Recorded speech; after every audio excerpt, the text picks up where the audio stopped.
شروع کوم په نام د خدای چې بخښونکی او مهربانه دی. نن هغه ناروغان چې هغوی جنسي کمزورتیا ولري، یعنی هغه نارینه چې جنسي کمزورتیا ولري، یعنی اریکټل ډسفنکشن ستنه. د رنمای دریمه نقطه د نوم څخه څلور کن ښکته په دې منځني خط باندې چې دی ځای لري، یعنی په مخکني منځني خط باندې چې دی ځای لري. دا نقطه علاوه له دې نه چې د جنسي کمزورتیا د درملنې لپاره یوه مناسبه نقطه ده، دا د ښځینه ناروغیو هغه خلک چې د تشو متیازو کې ستونزه ولري، یعنې ډېر تشناب لځي یا بیخي ډېرې کمې تشې متیازې کېږي، د هغې درملنې لپاره یوه ډېره زیاته مناسبه نقطه ده. د رنمای څلورمه نقطه ده، کومه چې د نوم څخه درې کن ښکته په مخکني منځني خط باندې چې دی ځای لري. د جنسي کمزورتیاو، هغه ښځینه ناروغیو او همدارنګه هغه څوک چې د تشو متیازو ستونزه ولري د هغې درملنې لپاره ډېره زیاته مناسبه نقطه ده. زیږون اسانوي، نو سړی باید کوشش وکړي چې په حاملګۍ کې چې په لومړي او دوم او دریم ترایمستر کې باید ډېر زیات احتیاط وکړي د دې نقطې په ستنه کولو کې. رنمای شپږمه نقطه ده، کومه چې د دې نوم څخه یو نیم کن په دې مخکني منځني خط باندې چې دی قرار لري. نقطه علاوه له دې نه چې د جنسي کمزورتیا د درملنې لپاره یوه مناسبه نقطه ده، دا نقطه چې کومه ده د ښځینه ناروغیو لپاره، هغه څوک چې د تشو متیازو ستونزې ولري یا هغه ښځې چې ورګسموس یې نه کېږي، نو د هغې د پیاوړتیا لپاره دا یوه ډېره زیاته مناسبه نقطه ده. او همدارنګه د انسان دفاعي سیستم چې دی پیاوړی کوي. یعنې دغه درې واړه نقطې باید په حاملګۍ کې سړی ورته احتیاط وکړي، ځکه دا زیږون اسانوي. او که چېرته یو ناروغ چې دی یوه حامله ښځه چې یعنې زیږون کوي او زیږون یې سخت وي، نو د هغې د درملنې لپاره دا هم ډېره زیاته مناسبه نقطه ده.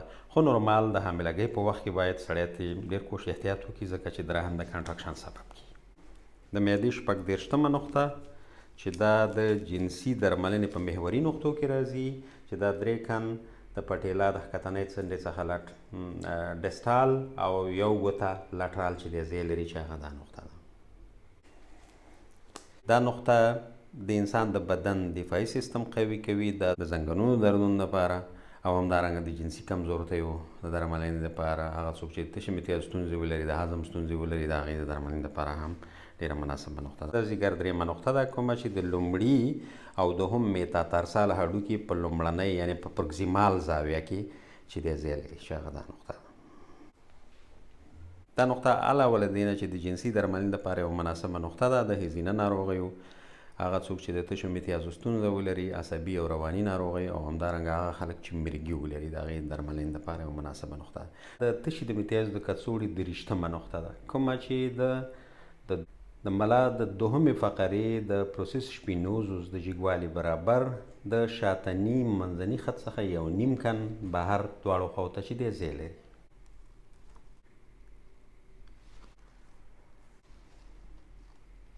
یعنې دا نقطه چې دا دواړو خواو ته ځای لري، دا کومه چې د جنسي کمزورتیا د درملنې علاوه د ښځینه ناروغیو او همدارنګه د هغه څوک چې د تشو متیازو ستونزه ولري، د هغې د درملنې لپاره یوه مناسبه نقطه ده.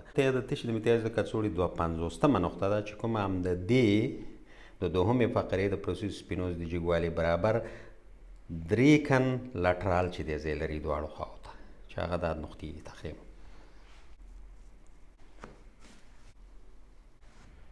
د جنسي کمزورتیا د درملنې لپاره یوه مناسبه نقطه ده، د ښځینه ناروغیو او همدارنګه د تشو متیازو، هغه څوک چې د تشو متیازو ستونزه ولري، د هغې درملنې لپاره ډېره زیاته مناسبه نقطه ده. دومای څلورمه نقطه ده، کومه چې د ملا د دوهمې فقرې د پروسس سپینوزس په ښکتنۍ ژوره برخه کې په شاتني منځني خط باندې چې دی ځای لري. یعنې دا نقطه چې ده د دومای څلورمه نقطه ده، علاوه له دې نه چې د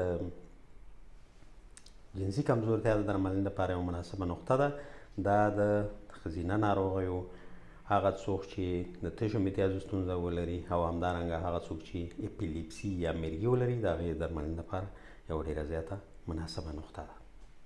په افغانستان کې د دې درملنې د دود او د ټولو ناروغانو د روغتیا په هیله